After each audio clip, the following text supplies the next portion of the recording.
Fala Parente, estamos aqui com o ParenteCast, com mais uma convidada muito especial. Lembrando que o ParenteCast é um sonho que se tornou realidade graças à Política Nacional Aldir Blanc de Fomento à Cultura, instituída pela Lei Federal número 14.399 de 2022, no edital número 008 de 2024, áreas periféricas, ribeirinhas e povos tradicionais. Então é um projeto financiado pelo governo federal, pela Prefeitura Municipal de Manaus, Manaus CUT, Conselho Municipal de Cultura com Cultura. Eu sou Suzy Baré, sou cirurgiã dentista, formada pela Universidade do Estado do Amazonas, e eu estou aqui hoje para entrevistar a nossa querida Dani Sateré, caprichosa nata.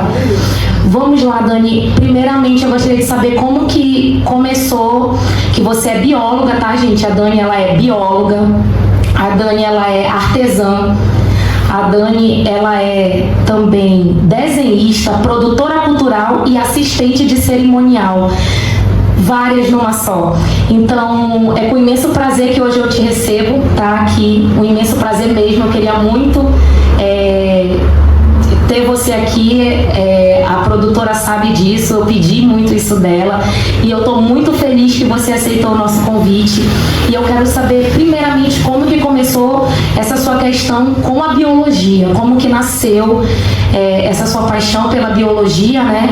E posteriormente você mudou, você não trabalha como bióloga hoje, né?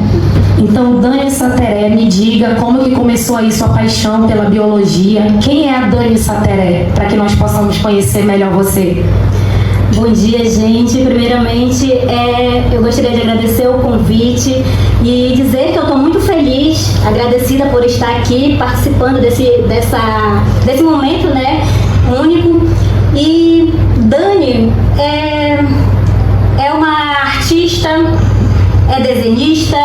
Dani é uma mulher, é preta, indígena, homossexual e a minha história, na verdade, ela começa, na verdade, em Maués, né? Sou do município de Maués, de uma comunidade chamada Santa Maria, no rio Alto Apoquital, mas cresci em Maués. Então, a minha vida toda, ela foi baseada ali no município. Até sair de lá, depois de crescer, sair para correr, como meus pais falam. Eu tive a ousadia de sair para correr o mundo, para ir em busca do que eu queria, do que eu acreditava, e ir em busca de conhecimento, porque eu sempre fui uma pessoa muito curiosa. Então, Dani, como foi essa transição, né, de sair de Maués, vir para a capital, as dificuldades que você enfrentou e como que você chegou lá na biologia? Sim, a minha vinda para Manaus, ela foi muito precoce. Então, primeiro vim trabalhar em casa de família, que sempre assim no interior, sempre mando, né, os filhos para casa de outras pessoas para trabalhar. E retornei ao meu município novamente e já mais tarde fui incentivada por um amigo meu chamado Ailson Cursino, que ele me inscreveu no vestibular da UEA e graças a Deus eu tive a oportunidade, a graça, né, de passar. E aqui em Manaus, a minha jornada dentro da graduação, ela não foi fácil.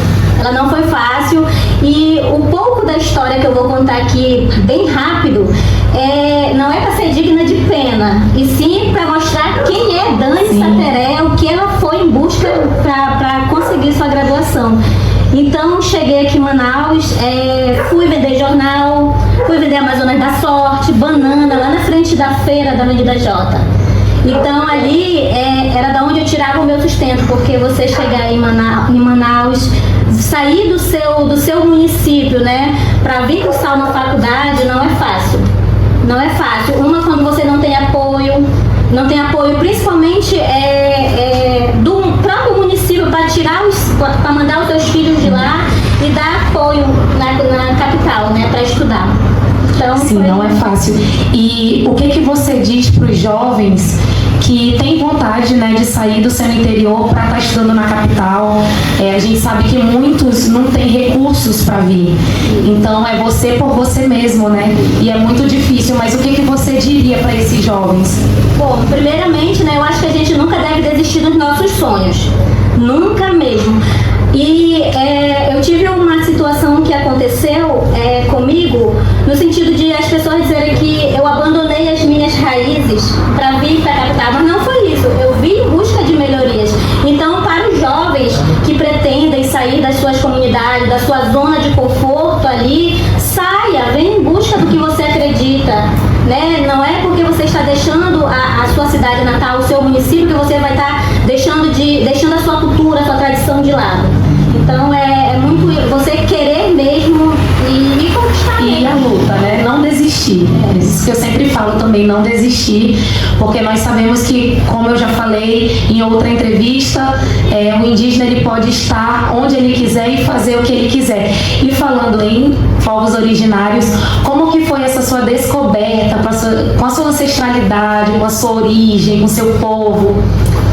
Então, durante a faculdade também, ainda na minha faculdade, eu sempre comentava e falava para as pessoas que eu era indígena, mas eu tinha, na verdade, não era que eu sentia vergonha, eu não tinha apoio, na verdade, dos meus ali próximo para, tipo, segura a mão ali e vamos à luta, porque é muito difícil você se autodeclarar uma mulher indígena e não ter apoio dos seus para dos próprios parentes, né? Sim, para te dar essa força mesmo.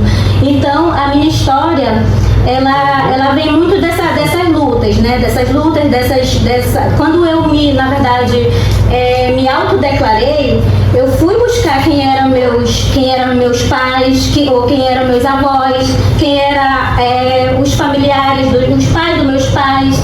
Então eu carrego duas etnias, que é o Sateré e o Munduruku. Porque o Sateré é do meu pai, o Munduruku por parte da minha mãe, né? Que ela é de uma comunidade chamada Canumã. Ali para próximo de Borba. Então eu carrego essas duas etnias e para mim eu sinto muito orgulho disso, muito orgulho mesmo. E trazer isso aqui hoje para mim está sendo muito importante mesmo. Eu agradeço muito, tá, que você aceitou o nosso convite. E vamos falar também de um outro ponto. Você ser mulher indígena já é muito difícil na sociedade em que vivemos e que foi construída, né? Agora, ser mulher indígena e homossexual, quais foram as barreiras que você sofreu aí quando você resolveu assumir, né, que você é homossexual? Bom, a gente assumir que é homossexual já é uma coisa bem, bem forte. Agora, você ser respeitada por isso é totalmente diferente. Ainda mais a gente sendo indígena, isso hoje já não tem mais tanto esse tabu, já foi se quebrado muito esse tabu, mas tem muitas comunidades tradicionais por aí que não aceitam, né? Não aceitam. Então, inclusive tem um município, uma comunidade que eu não estou lembrada agora, mas vou pesquisar, que tem o maior número de jovens que se suicidam, porque a própria comunidade ela não aceita, né, a questão do homossexualismo por conta da tradição, da cultura. Então é bem difícil, é um tema bem difícil de falar, mas eu, enquanto mulher que assumo realmente de fato quem eu sou, não tenho vergonha de dizer que sou uma mulher sim, indígena e homossexual. Eu também, né, eu já passei por esse tabu, por esse preconceito em relação à homossexualidade, né? Hoje eu já falo também, assumi, não tenho vergonha do que eu sou. Isso não define o meu caráter, não define a minha competência como profissional, como mãe.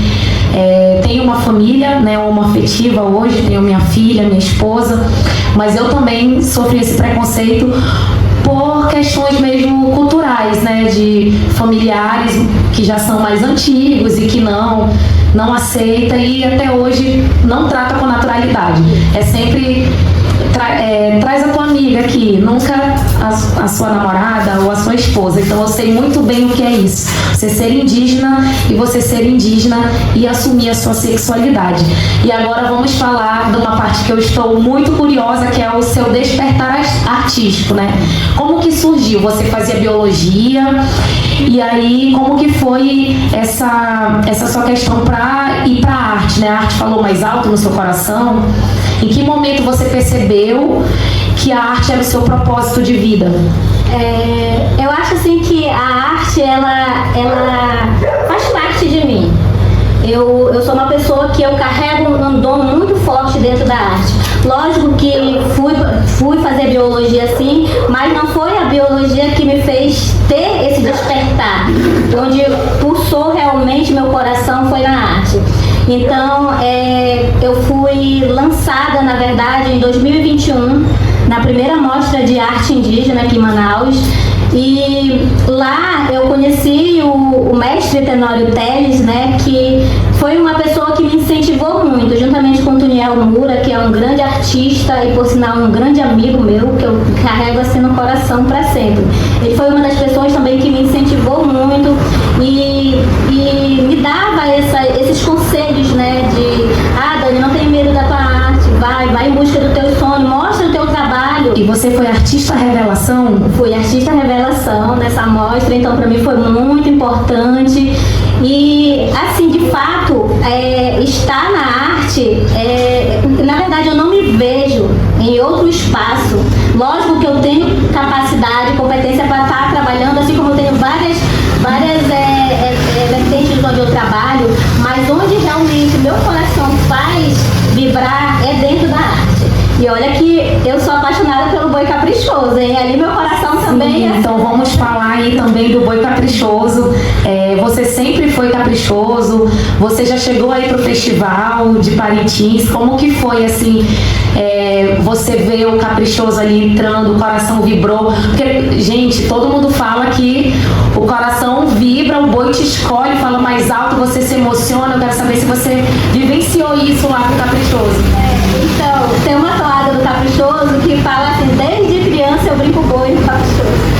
Então, eu sempre fui apaixonada. No meu município também eu fazia parte de um corpo de dança, que era o CDM Maués. Então, era dançarina lá, mas quando jovem, né? Mais jovem.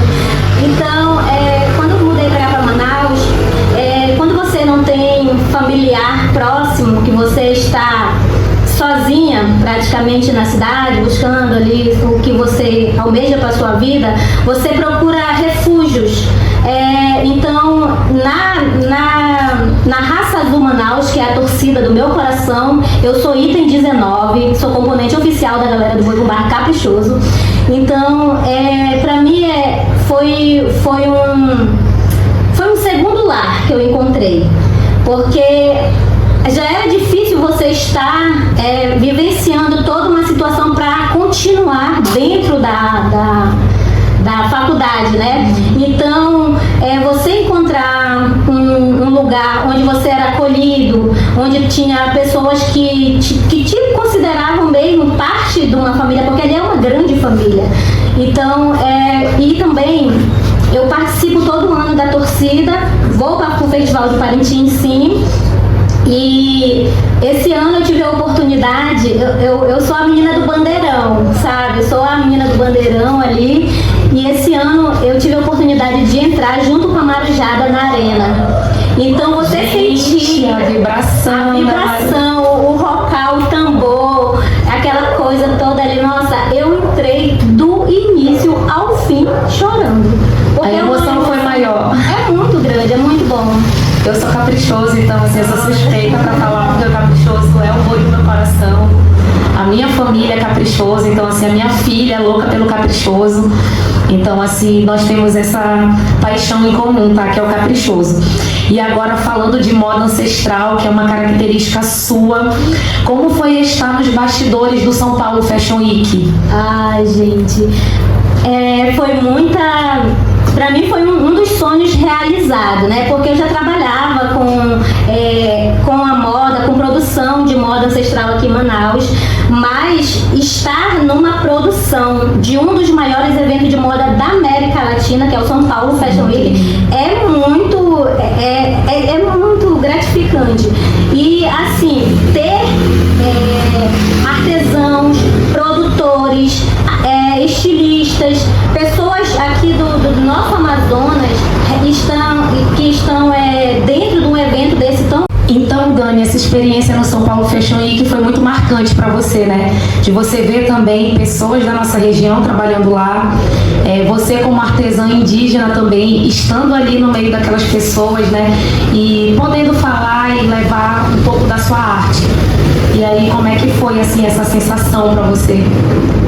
Estar num dos maiores eventos de moda da América Latina, eu acho que para quem é da área da moda, deve ser um sonho que precisa ser realizado, sabe?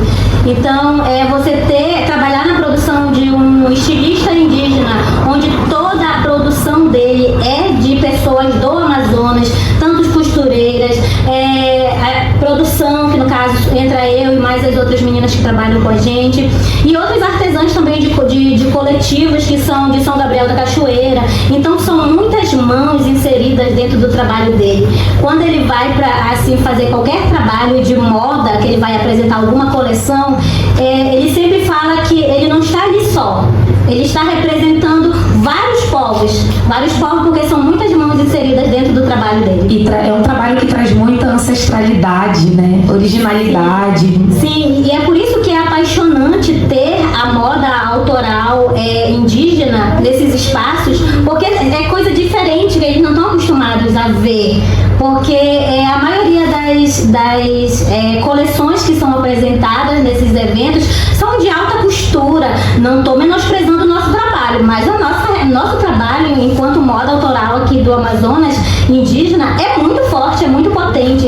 E a gente precisa sim estar inserido nesses espaços. E precisa mostrar, né? Mostrar para o mundo nossa moda também. Sim, e ter pessoas que fazem esse trabalho autoral, usar a manualidade, você trabalhar com isso é muito bom. E mostrar o trabalho também dessas cooperativas, né? Que querem mostrar o seu trabalho pro mundo praticamente. E o quanto não vai trazer empregabilidade para as mulheres, né? Sim, para essas jovens que querem também trabalhar com artesanato, com pintura. E falando em pintura, você também é uma apaixonada pelos grafismos e você faz isso nas roupas, né? E como foi esse processo para você perceber que você sabia, conhecia muito sobre os grafismos? Foi difícil no início? Tem alguns jovens indígenas que querem começar também a fazer grafismos em roupas, então o que você fala para eles, assim?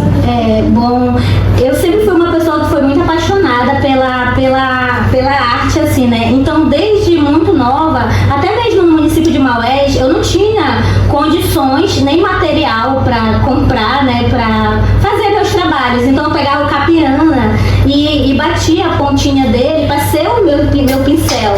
Então, já aqui em Manaus,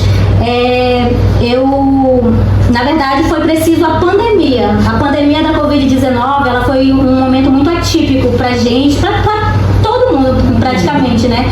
Então, onde eu me vi numa situação onde eu passei por crise de ansiedade, depressão. Então, quando tudo se fechou, que não pude mais retornar ao meu município por meu seio familiar, então, eu me senti pequena diante de um mundo que estava explodindo ali e eu não sabia o que fazer. Então, entrei sim numa crise muito forte de ansiedade, depressão, e eu falo disso assim, que a arte, ela me ativou gatilhos para sair desse mundo, sabe? Porque eu peguei a arte para mim como uma forma de sobrevivência mesmo, de resistir para... E a arte salva, né? Salva, a cultura arte salva. Então, hoje, talvez se eu não tivesse ativado esse gatilho para fugir disso, eu seria mais uma estatística na Ponte Rio Negro, porque eu fui uma das pessoas que foi retirada de lá. Então, eu não gosto de comentar muito essa parte da minha vida, porque foi uma parte muito triste, mas muita gente, muitos artistas, muitas pessoas passaram e vivenciaram né, inexistenciais de ansiedade e depressão, e que estão buscando na arte um refúgio, né, para recomeçar novamente. Se reinventar, né? Se reinventar. E na época da pandemia foi muito difícil para todo mundo, né? A gente não tinha para onde correr, não tinha para onde ir. E você que é livre, ficar preso dias e dias ali, meses e meses dentro de um lugar só, é muito ruim. Eu senti isso também, assim. E foi a época que eu mais comecei a falar na internet sobre os povos originários, sobre ser indígena, sobre ser estudante indígena, e foi quando eu cresci no TikTok também, né, na plataforma. Hoje eu tenho lá assim, uns 36 mil seguidores, e falando sobre isso mesmo, assim, as pessoas conhecendo mesmo mais da nossa cultura, da nossa região, e como eu sempre digo, né, tentando passar para essas pessoas na internet como uma forma positiva e o nosso potencial como povo originário, né, para essas pessoas. E uma pergunta, um sonho que você tem, você como bióloga, tá, formada como bióloga, que sonho você tem para a sociedade em relação a isso? Bom, eu ainda, na verdade, eu tenho muitos sonhos ainda a realizar. Lógico que eu já realizei alguns, mas assim, dentro da área biológica mesmo, dentro da biologia, eu ainda tenho o sonho de cursar ainda a minha pós-graduação, que eu quero fazer gestão ambiental, trabalhar com projetos de resíduos sólidos. Então, dentro da biologia, a minha área a qual eu me apaixonei foi a educação ambiental. Inclusive, eu participei de um projeto que foi piloto dentro da faculdade, que foi a Escola do Meio Ambiente. Então, era um projeto que ele trazia alunos das escolas estaduais e municipais para dentro da universidade, para nós, enquanto discentes, tá ali vivenciando com eles, para ter uma base de como seria dentro da sala de aula quando nós fôssemos os professores já formados, né? Então foi uma experiência muito linda, e também trabalhar a educação ambiental dentro das escolas é muito bom. E eu até falo assim que eu queria que um dia a educação ambiental ela fosse inserida como disciplina mesmo, sabe? Porque você trabalhar a base das crianças, você tem adultos mais conscientes com o meio onde vive. E enquanto artista, você tem ainda algum sonho a realizar? Eu imagino que muitos, mas um assim que pulsa ali no seu coração. Eu tenho sonhos de estar por aí, vendo minha arte também em vários lugares. Por exemplo, em bienais, exposições. A gente sonha em sair daqui, mostrar nossa arte para mostrar nossa arte em outros lugares, sabe?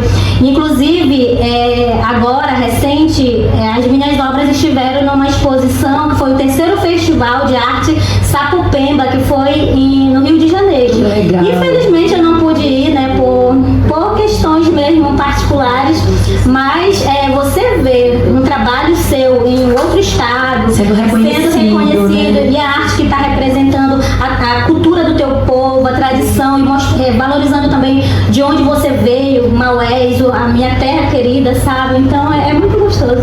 E você como nortista, assim, né? O que você gostaria de, quando você fosse conhecer outros lugares, levar sua arte, o que você gostaria também de levar aqui da sua região para que as pessoas possam conhecer? Bom, eu sempre costumo dizer que eu não sou uma pessoa só. E eu quero muito estar com os meus. Onde eu for, eu quero levar os meus comigo. Quer seja através de uma arte ou de uma fala. Então, você valorizar a sua arte e todo esse contexto que está inserido ali, através, por exemplo, nós temos na verdade muitos artistas. Aqui no Amazonas é um berço de grandes artistas indígenas que têm um leque de vertentes. Tem artistas no artesanato, na pintura, no grafismo, na moda. Então, você sair daqui e ir para algum lugar onde você possa mostrar a sua arte, mas que ela também esteja voltada para um coletivo, é muito bom, porque eu não vou até lá só dizer eu sou Dani Sateré. Não, eu sou Dani Sateré, mas tem cultura do meu povo, tem tradição, tem várias outras outras vertentes que estão ali inseridas. E outros povos também, né? Nós não somos uma só etnia, uma só cultura. E tem muitas pessoas ainda que são leigas em relação a isso, né? Que acham que indígena é só um. Ele é daquele jeito, é só um povo, é só uma língua, é só uma cultura. E não é assim. Nós somos vários povos, várias culturas, várias etnias, várias línguas. E nós temos a nossa ancestralidade. Eu acho que é muito importante esse seu trabalho também de levar a moda, né, a moda indígena para outros lugares. Isso é brilhante, é um trabalho brilhante. Eu quero te parabenizar por isso. Não é todo mundo que tem esse despertar para a arte. A arte, ela, como você falou aí, que passou por um momento difícil, a arte, ela salva. A arte, ela tira jovens da rua, ela tira jovens dos vícios. Então a arte, ela salva, a cultura, ela salva, né? E qual recado você gostaria de deixar para os parentes e para as pessoas que vão assistir aí o nosso podcast? Bom, primeiramente, eu gostaria de dizer que conheçam, vamos puxar um pouquinho para cá. Primeiramente, conheçam quem é Dani, conheçam o trabalho de Dani, o que Dani faz. Não me rotulem, sabe? Eu também não sou só a menina do bandeirão lá da torcida. Eu sou uma artista e que valoriza muito o meu povo, a cultura de todos os povos, na verdade, porque eu sou uma pessoa que respeito muito. Então, a partir do momento que você se respeita o outro e você quer estar inserido ali não como concorrente, mas como um aliado, porque a arte, ela é um leque gigantesco. Então tem espaço para todo mundo. Não tem porquê um querer ser melhor que o outro. Cada um tem seu espaço. Quando você é bom, você tem seu espaço, né? Então é muito isso. E os jovens que querem trilhar nesse mundo da arte aí, é seguir. Não tem medo, é se arriscar, é ousar mesmo. Eu costumo dizer que onde a arte tá, eu tô lá inserida. E não desistir, né? Porque não é fácil. Não é fácil. Assim como não é fácil para nenhuma profissão, o artista, ele ainda é muito desvalorizado, né? Então valorizem os nossos artistas, a nossa cultura, o nosso povo. Eu gostaria muito de te agradecer, Dani, por você estar aqui. Aproveita e deixa a sua rede social para que o pessoal possa te seguir e conhecer o teu trabalho, por favor. Então, as minhas redes sociais, eu tenho Instagram, né, que é @DaniMaué. Então, o Facebook também é o mesmo arroba. E estamos aí, né, para o que deve na resistência. Muito obrigada, Dani. É isso aí, gente. Mais um ParenteCast aqui para vocês. E olha aqui com essa frase final aqui, ó. Pode ler sua frase. Menos padrão e mais liberdade para ser o que você quiser ser. É isso! Obrigada. Demais. Nós somos